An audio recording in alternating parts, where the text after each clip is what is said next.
Hello दोस्तों, स्वागत है आपका ऑलराउंड शिक्षा की इस वीडियो में। तो जैसा कि आप सब जानते हो, एनडीए 2021 का नोटिफिकेशन आ चुका है और फॉर्म फिलिंग की लास्ट डेट 29 जून है। तो ये जो एनडीए का पेपर है जिसमें मैथ्स 300 मार्क्स का है और जीएटी का सेक्शन 600 मार्क्स का है, उस 600 में से इंग्लिश 200 मार्क्स, जीएस 200 मार्क्स और जीके 200 मार्क्स। तो इतना सारा जो बड़ा सिलेबस है वो हम इतने कम दिन में कैसे ख़त्म करें। तो आप सबको पता ही होगा, एनडीए का जो एग्ज़ाम है वो 5 सितंबर को होगा। तो 5 सितंबर तक, आज से लेकर 5 सितंबर तक लगभग हमारे पास 78 डेज है। तो इतने कम टाइम में इतना बड़ा सिलेबस हम कैसे कवर करें, तो यही इस वीडियो में हम देखेंगे। तो चलिए स्टार्ट करते हैं। तो सबसे पहले हम देखेंगे ऐसी कौन सी बुक्स है जो आपको रेफर करनी चाहिए इस एग्ज़ाम के लिए। तो बुक्स में आपका आता है एनडीए का पाथ फाइंडर, मतलब जो आर्यन पब्लिकेशन की तरफ से आता है, जिसमें मतलब ये जो पाथ फाइंडर है ये बहुत ही बड़ी बुक है। पर इसमें आपको बस जो बाकी के सब्जेक्ट है अदर देन मैथ्स, इसके लिए आप यूज़ कर सकते हो, और मैथ्स की जो थेरी है वो आप यहाँ से पढ़ सकते हो। तो ये एक अच्छी बुक है, मतलब सबसे बेस्ट बुक मैं कहूँगा एनडीए के लिए। ऑल जो पूरा सिलेबस है एनडीए का वो इस बुक से आपका कवर हो जाएगा। सेकंड बुक है आर एस अग्रवाल। ये बुक आपकी स्पेशली मैथ्स के लिए होगी। थर्ड है NDA N A mathematics by Arihant. इसको 3000 प्लस एमसीक्यू भी कहते हैं इस बुक को। तो ये जो बुक है ये थोड़ी सी एडवांस लेवल में है। मतलब ये बुक के लिए आपको, अगर ये पूरा सिलेबस अगर कवर होता है, ये जो मैथ्स और मतलब पाथ फाइंडर के मैथ्स का और आर एस अग्रवाल का, उसके बाद ही इस बुक को आप प्रेफर करें। और उसके बाद में सबसे बेस्ट जो सोल्यूशन है एग्जाम प्रिपरेशन के लिए वो है प्रीवियस ईयर। बिकॉज एनडीए के एग्जाम में बहुत से क्वेश्चंस, मतलब मैंने भी एग्जाम 4 बार दिया है और 2 बार उसमें से मैंने एग्जाम क्लियर किया अच्छे मार्क्स के साथ। तो बहुत बार क्वेश्चंस रिपीट होते हैं। मतलब अगर आप प्रीवियस ईयर भी बस करते हो ना, तो भी आप मतलब अच्छे अच्छे मार्क्स आपको आ सकते हैं। तो ये बात ध्यान में रखें, प्रीवियस ईयर पे ज़्यादा फोकस करें। और इसके बाद जो ये मैंने बुक्स बताई, ये भी आप इसका स्क्रीनशॉट भी लेके रख सकते हो।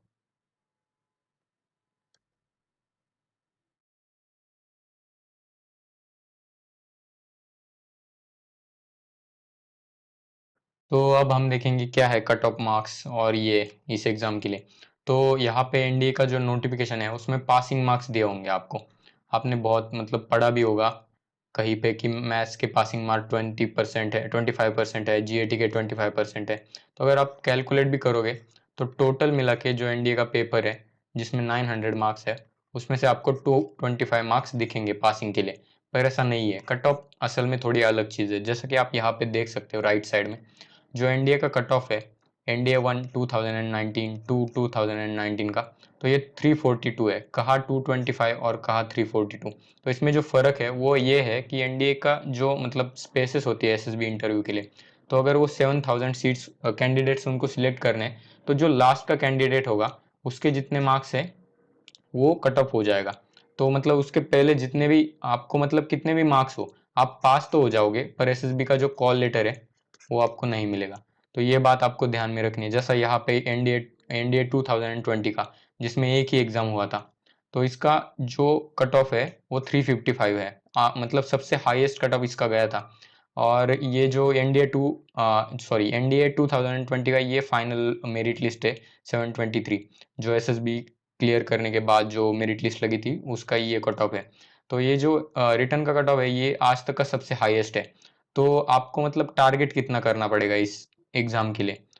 तो सबसे इजी इजी टारगेट है, मतलब अगर आपने ये इतना टारगेट रख लिया 360 मार्क्स का, तो आप श्योरली आप ये एग्जाम क्लियर कर दोगे।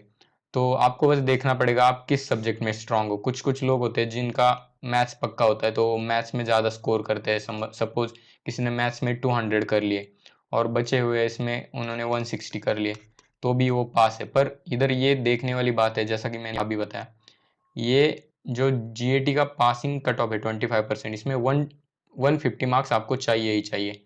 तो यहाँ पे अगर आपने 160 से कम लेके आए तो आप फेल हो जाओगे। तो इतने मार्क्स ला के भी आपका कुछ फायदा नहीं होगा। तो आपको एक बैलेंस बना के रखना होगा दोनों भी पेपर्स में।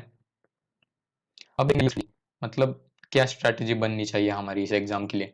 तो सबसे मेन जो स्ट्रैटेजी है, हमको ये जो सारे दिन है उनको स्मॉल स्मॉल पार्ट्स में डिवाइड करना होगा। तो ये सबसे बेस्ट स्ट्रैटेजी है। जितने भी दिन हैं उनको अगर हमने अच्छे से डिवाइड कर लिया हमारे शेड्यूल के अकॉर्डिंग, तो हम अच्छे से पढ़ाई कर पाएंगे। तो मैंने जैसा यहाँ पे बनाया, ये एक मतलब अप्रोक्सीमेट है, अगर आपको इसमें कुछ चेंजेस करने हैं तो आप कर सकते हो। तो ये जो फर्स्ट है इसमें 1, तो ये पहला दिन है, आपको पास्ट ईयर पेपर्स देखने हैं पूरे, मतलब मैथ्स का ले लो, जीएटी का ले लो, इसमें सारे आपको पास्ट ईयर पेपर्स देखने हैं।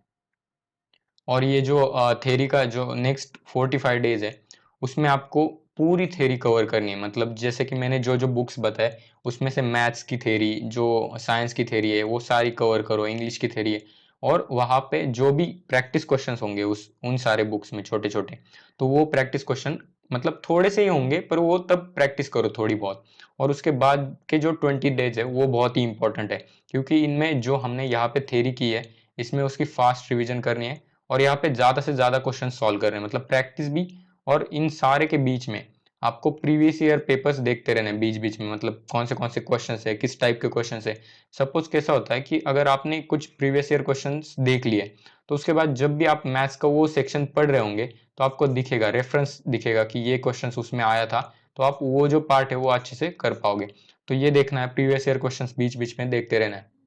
उसके बाद के जो जो 12 दिन है, वो सबसे इंपॉर्टेंट दिन है, क्योंकि यहाँ पे आपको बहुत क्विक रिवीजन करनी पड़ेगी जो भी आपने नोट्स बनाए। और सबसे मेन आपको ये जो फर्स्ट जो थ्योरी कंसेप्ट जब आप कर रहे होंगे, तब आपको नोट्स बनाने हैं, अच्छे से नोट जो आपको बाद में यूज हो। नोट्स बहुत बड़े नहीं होने चाहिए, छोटे ही नोट चाहिए, क्योंकि बाद में जल्दी से जल्दी आप पढ़ सको। और उसके बाद आपको प्लस उसमें प्रीवियस ईयर्स क्वेश्चन करने हैं, मतलब जो 12th जो लास्ट के 12 दिन है, उसमें आपको प्रीवियस ईयर क्वेश्चन प्लस जो आपकी क्विक रिवीजन है वो करनी है। और सबसे जो लास्ट का दिन होगा, जो कि 4 तारीख का, 4 तारीख के दिन को आपको कुछ भी पढ़ाई नहीं करनी है। पूरा दिन आपका फ्री होना चाहिए, आप उसमें कुछ भी कर सकते हो, घूमने जाओ, फिल्म देखने जाओ, कुछ भी करो, टाइम पास करो, कुछ भी करो, कुछ खेलो, कुछ भी करो, पर उस दिन पढ़ाई नहीं करनी है। क्योंकि आपके माइंड को इतने सारे दिन का जो एक्सटेंसिव शेड्यूल था आपका, उसमें आपको ब्रेक चाहिए, तो उस दिन आपको बिल्कुल भी नहीं पढ़ना है। तो ये चीज़ें थी। और जो 5 सितंबर को आपका एग्ज़ाम होगा, तो उस दिन आप वो एग्ज़ाम को क्रैक कर लोगे। अब आपको शेड्यूल तो पता चल गया, मतलब किस तरह से आपने दिन को स्मॉल स्मॉल पार्ट्स में डिवाइड करना है। तो उसके बाद मैथ्स का मतलब जो अभी पढ़ाई किस तरह से करें सब्जेक्ट वाइज, तो मैथ्स का जो है उसमें इंपॉर्टेंट चैप्टर्स है, trigonometry, differential calculus, integral calculus, 2D 3D vector, probability and statistics, algebra. और अलजेब्रा में बहुत सारे बाकी के भी लेसन है, जिसमें लॉग, बाइनरी, ये सारे आते हैं। जो कम मार्क्स मतलब स्कोर उनका कम होता है, तो उस हिसाब से ये मैंने अदर पार्ट में रखा है। तो उसमें सबसे मेन जो, जैसा मैंने कहा, ट्रिग्नोमेट्री, इसमें से मिनिमम 15 क्वेश्चंस आते हैं ट्रिग्नोमेट्री में, कभी कभी प्लस हो सकते हैं, कभी कभी एक दो माइनस भी हो सकते हैं। डिफरेंशियल कैलकुलस, उसमें इंटीग्रल कैलकुलस, ये दोनों मिला के आपके 25 क्वेश्चन, तो इधर ही 40 क्वेश्चन बन गए। तो 40 क्वेश्चन अगर 2.5 से करें हम,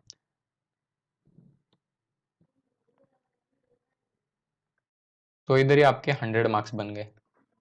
और आपने पहले देखा ही होगा, जो पासिंग मार्क्स है वो बस 75 मार्क्स है।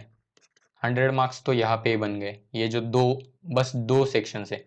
और जो 2D 3D वेक्टर है, जिसमें आपका 3 dimensional geometry, 2 dimensional geometry, circle, conics, ये सारा सेक्शन मिला के आपको 15 क्वेश्चन देगा। और प्रोबेबिलिटी और स्टैटिस्टिक्स, उसमें एक चीज़ है नोटिस करने की, जो प्रोबेबिलिटी और स्टैटिस्टिक्स का पार्ट है, उसमें आपको बहुत ही मतलब जैसा बहुत ही क्या बोलते हैं, इजी वाले भी क्वेश्चंस होंगे और कुछ हार्ड वाले भी क्वेश्चंस होंगे। तो ये पार्ट आपको देखना पड़ेगा थोड़ा। मतलब इसमें समझो 50% क्वेश्चन इजी वाले होंगे, और स्टैटिस्टिक्स का पार्ट थोड़ा सा मतलब बहुत से लोगों को हार्ड जाता है। और अलजेब्रा और जो अदर पार्ट है, उसमें इजी इजी से चैप्टर होते हैं, पर वो ज़्यादा वेटेज कैरी नहीं करते। पर उसमें भी ज़्यादा मैंने सीक्वेंस वाइज लगाया, जैसे सेट्स, रिलेशन, फंक्शन ज़्यादा मार्क्स कैरी करेगा, मैट्रिसेस, डिटर्मिनेंट, इजी से क्वेश्चंस और ज़्यादा क्वेश्चंस आपको मार्क्स देंगे। Quadratic equation, sequence and series, P and C. और जो रिमेनिंग है उसके बाद अगर आपको टाइम मिलता है, तो आप ये सारे बाकी के चैप्टर्स देख सकते हो। तो अभी मैथ्स के लिए टारगेट कितना रखा जाए, तो मैथ्स के लिए आप, मैं तो कहूँगा 50 क्वेश्चंस का टारगेट रखे, बहुत ही मिनिमम टारगेट है ये। अगर आपने 50 क्वेश्चंस भी कर लिए, तो भी आपके 125 मार्क्स फिक्स है। और ऐसा नहीं कि 50 क्वेश्चंस आपको यही चैप्टर में से करने, जो भी आपको आता है, ये मैंने बताया हुआ सीक्वेंस है, आपको जो भी चैप्टर्स ठीक लगते हैं, सही से आते हैं, वो चैप्टर्स पहले प्रेफर करो। जितने भी क्वेश्चंस आप प्रैक्टिस कर सकते हो वो करो, और इजी इजी क्वेश्चंस पे पहले फोकस करो, क्योंकि क्वेश्चन पेपर में ऐसा होता है इजी क्वेश्चंस बहुत सारे होते हैं। पहला राउंड में इजी क्वेश्चंस देखो, जितने भी क्वेश्चंस कवर हो पाएंगे उतने करो, और 125 मार्क्स का टारगेट रखो। अभी ये सारी चीज़ें तो हो गई मैथ्स की। तो अब देखेंगे इंग्लिश और जो अदर जो पार्ट है सेकंड जीएटी का, उसमें हम लोग किस तरह से कर सकते हैं। तो जो इंग्लिश का पार्ट है उसमें बहुत ही इजी इजी से क्वेश्चंस आते हैं, मतलब इंग्लिश बहुत बेसिक लेवल की होती है। आपने आज तक जितनी इंग्लिश पढ़ी है वो होती है, वोकेबुलरी होता है उसमें, ग्रामर होता है, और बहुत से क्वेश्चंस रिपीट होते हैं। मतलब टाइप तो रिपीट होगा, क्वेश्चन तो ऐसे डायरेक्टली नहीं रिपीट होगा, पर जो क्वेश्चन के टाइप है, जैसे कि समझो कोई फिल इन द ब्लैंक्स आया है जिसमें ग्रामेटिकली आपको फिल इन द ब्लैंक्स करना है, तो उसी टाइप का एक सिमिलर क्वेश्चन आएगा, बस वर्डिंग चेंज होगी, सीक्वेंस चेंज होगा बस। और इसके लिए आपको बस पाथ फाइंडर बुक से पढ़ना है। और अगर आपको कुछ ज़्यादा ही पढ़ना है, Pathfinder plus previous year ही बहुत है, मतलब इसमें बहुत अच्छे मार्क्स आप ला सकते हो इतना भी पढ़ के। और अगर आपको इसमें ज़्यादा कुछ चाहिए और एडवांस में, तो आप डेली न्यूज़पेपर रीड कर सकते हो, बुक्स पढ़ सकते हो। और बुक्स के साथ साथ अगर आपको कुछ समझ में नहीं आ रहा है तो एक डिक्शनरी का यूज़ कर सकते हो, फ़ोन की डिक्शनरी ले लो, या फिर कोई बुक जो डिक्शनरी की बुक है उससे भी आप रेफर कर सकते हो। और इंग्लिश में आपको टारगेट रखना है 35 क्वेश्चंस का। ये बहुत ही मिनिमम टारगेट है, लोग मतलब 40 से अबव ही आपको टारगेट रखना चाहिए, पर 35 आप पकड़ के चलिए। तो 35 भी आप उधर क्वेश्चन टिक करते हैं सही से, तो 140 मार्क्स आपको मिल जाएंगे। अब बात करते हैं science, history, geography, polity, economics. तो ये जो साइंस का पार्ट है इसमें फिजिक्स केमिस्ट्री जो होगी आपकी 11th और 12th के लेवल की होगी। 12th का भी इतना नहीं होगा क्योंकि थोड़ा मतलब बहुत ही ईजी सा आता है इसमें। 9th की बायो होगी, 9 10th की बायो, और ज्योग्राफी होगी वो 10th और 11th की होगी। और जो हिस्ट्री होगी वो सारा जो अपना इंडिपेंडेंस मूवमेंट उस पर डिपेंड होती है ज़्यादातर। पॉलिटिक्स जो नॉर्मल आर्टिकल्स वगैरह एक एक क्वेश्चंस पूछे जाते हैं वन लाइनर, तो इजी सी पॉलिटिक्स भी होती है। और इकोनॉमिक्स थोड़ा सा कभी कभी इधर उधर से क्वेश्चंस आते हैं, जो न्यूज़ में होगा वही उसी से ज़्यादा रिलेटेड क्वेश्चंस आ सकते हैं। तो इन सारा ये जो सारा सेक्शन है इसके लिए आपको क्या पढ़ना है, तो इसको आपको इसके लिए बस पाथ फाइंडर बुक है जो मैंने पहले भी बताया, पाथ फाइंडर बुक के जो प्रैक्टिस क्वेश्चन है वो करो, प्रीवियस ईयर क्वेश्चन है वो करो, इतना ही काफ़ी है। और कोई भी इसके लिए आपको स्टेट बोर्ड की बुक भी उठाने की जरूरत नहीं, क्योंकि क्वेश्चंस आप जब देखोगे ना प्रीवियस ईयर, जैसे मैंने कहा कि पहला दिन आपको पूरा क्वेश्चन पेपर देखने में देना है, तो उसी दिन आपको पता चल जाएगा कि लेवल क्या है, मतलब जो क्वेश्चंस की लेवल क्या है। और इसके लिए आप टारगेट बहुत ही कम रख सकते हो, 45 क्वेश्चंस भी अगर आपने टिक कर दिए। क्योंकि इसमें मैं इतना कम टारगेट क्यों दे रहा हूँ, क्योंकि कुछ बच्चे साइंस वाले बैकग्राउंड से होते हैं और कुछ हिस्ट्री मतलब आर्ट्स वाले बैकग्राउंड से होते हैं, तो उनके लिए ये सब्जेक्ट हार्ड जाएगा, इनके लिए ये सब्जेक्ट्स हार्ड जाएंगे। तो ये मतलब दोनों का बैलेंस करके इतना तो आप टिक कर ही सकते हो, तो उससे आपको 180 प्लस मार्क्स हो जाएंगे। तो मतलब यहाँ से अगर हमने कैलकुलेट कर लिया तो आपके जो मार्क्स है वो मैथ्स में 125 प्लस, यहाँ पे 140, यहाँ पे 180, तो यहाँ पे आपके 445 मार्क्स हो गए। तो ये देखिए मतलब इतना मतलब बहुत ही कम समय में आप इतने ज़्यादा मार्क्स स्कोर कर सकते हो। और बहुत से स्टूडेंट क्या करते हैं, ये फोकस स्टडी नहीं होती, एक शेड्यूल प्लान नहीं होता, इसलिए बहुत कम मार्क्स स्कोर करके कहते हैं कि हम कट ऑफ भी नहीं क्लियर कर सके, पेपर बहुत ही हार्ड है। कुछ नहीं होता, पेपर बहुत ही ईजी होता है, बस आपको एक फोकस स्टडी रखनी है और कंसिस्टेंसी रखनी है, वो सबसे मेन इंपॉर्टेंट चीज़ है। जो भी आपने प्लान किया है वो सारा आपको एग्जीक्यूट भी करना है, यही देखा जाएगा आपका बाद में भी, एसएसबी में भी और लाइफ में भी। अब हम देखेंगे कि आपके मतलब जो करंट अफेयर्स के क्वेश्चंस है, जैसे हमने ऊपर सारे जनरल साइंस और जीके के क्वेश्चंस ले लिए, तो करंट अफेयर्स में आपने मतलब किस तरह से प्रिपरेशन भी करना है करंट अफेयर्स और जीके के लिए, और किस तरह से वो भी मार्क्स मतलब आपके हाथ के मार्क्स है, उसमें कम टाइम दे सकते हो आप, मतलब उसमें आप कम टाइम दे के भी ज़्यादा से ज़्यादा मार्क्स स्कोर कर सकते हो। तो स्टडी कैसी करनी है आपको, यूट्यूब से वीडियोस देखने हैं, जो भी बस एनडीए से रिलेटेड होने चाहिए, क्योंकि यूट्यूब पे बहुत सारे वीडियोस मिलेंगे आपको जो कि करंट अफेयर्स से रिलेटेड है, पर वो बहुत ही ज़्यादा डीप वाला करंट अफेयर्स होगा आपको बस एनडीए के हिसाब से, क्योंकि यहाँ पे हमारा मेन टारगेट है मार्क्स स्कोर करना, ना कि नॉलेज गेन करना। नॉलेज तो आप बाद में भी गेन कर सकते हो या फिर इसके साथ साथ भी गेन कर सकते हो, यहाँ पे हमें ज़्यादा से ज़्यादा मार्क्स स्कोर करने। सेकेंड है वेबसाइट। आपको मैं कुछ वेबसाइट्स भी रेफर करूंगा, उन वेबसाइट से आपको बस जाके वहाँ पे कुछ मॉक मॉक के क्वेश्चंस होंगे वो देने हैं, या फिर कुछ आप मतलब वो जो वेबसाइट्स है उस पे सीधे सीधे पढ़ भी सकते हो एनडीए से रिलेटेड जो कुछ भी आर्टिकल्स है वो। तो ये जो 2 चीज़ें है वो आपको करनी है। और ये कब करना है? 3 वीक्स बिफोर एग्ज़ाम, मतलब एग्ज़ाम के 3 हफ्ते पहले आपको यूट्यूब और वेबसाइट से करंट अफेयर्स की प्रिपरेशन करनी है। एक ही बार, 1 या 2 दिन मैक्सिमम आप इसको दे सकते हो। उसके बाद 3 डेज़ बिफोर एग्ज़ाम, मतलब 3 या 2 तारीख को आप इसको फिर से एक बार रिवाइज़ कर सकते हो। पर याद रखना, जब आप यहाँ पे देख रहे होंगे तब आपको नोट्स बनाने हैं। 2 या 3 पेजेस के नोट्स बनाओ, जो भी आपको इम्पोर्टेंट लगता है वो सारे नोट्स बनाओ। और इसका जो टारगेट है, क्वेश्चंस तो 10 आएंगे इसमें, मैक्सिमम 10 क्वेश्चंस आएंगे, मिनिमम 5 से 6 क्वेश्चंस आएंगे, पर आपका टारगेट 5 का होना चाहिए।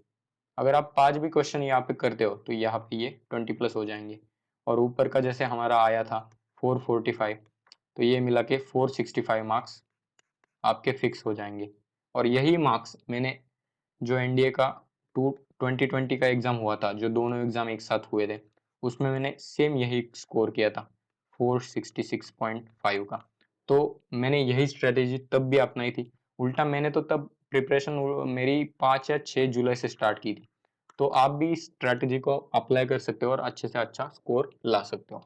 तो इस चैनल पे मैं अभी ऐसे कुछ वीडियोस डालूंगा जिसमें इंपॉर्टेंट टॉपिक्स होंगे जो आपको मैक्सिमम मार्क्स दे देंगे, ट्रिक्स होंगे, जो कुछ भी जुगाड़ होंगे मैथ्स के लिए या फिर बाकी के सब्जेक्ट के लिए, कम टाइम में सबसे ज़्यादा क्वेश्चंस कैसे सॉल्व करें, ये सारे वीडियोस मैं इस पे डालूंगा।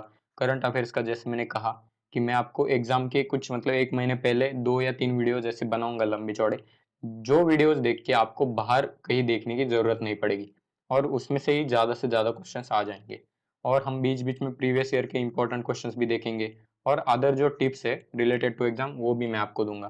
तो आपको ये सारी चीज़ें करनी है, तो आप इस चैनल को सब्सक्राइब करके रखो, इस वीडियो को लाइक करो और इस वीडियो को ज़्यादा से ज़्यादा डिफेंस प्रिपरेटर दैट और इस वीडियो को ज़्यादा से ज़्यादा जो भी स्टूडेंट एनडीए की प्रिपरेशन कर रहे हैं उनके साथ शेयर करो। और याद रखना, ये जो remember this is a competitive exam, here method doesn't matter, what matters here is your marks. आपको ज़्यादा से ज़्यादा मार्क्स स्कोर करने हैं और अच्छी रैंक लानी है, तो यही आपका मेन टारगेट होना है। तो यहाँ कोई आपका देखेगा नहीं कि आपने किस मेथड से सॉल्व किया है, कैसे सॉल्व किया है, ये बस आपका लोग बस देखेंगे आपने कितने मार्क्स स्कोर किए। तो आपको ये बात ध्यान में रखनी है। तो मिलते हैं नेक्स्ट वीडियो में, तब तक के लिए जय हिंद।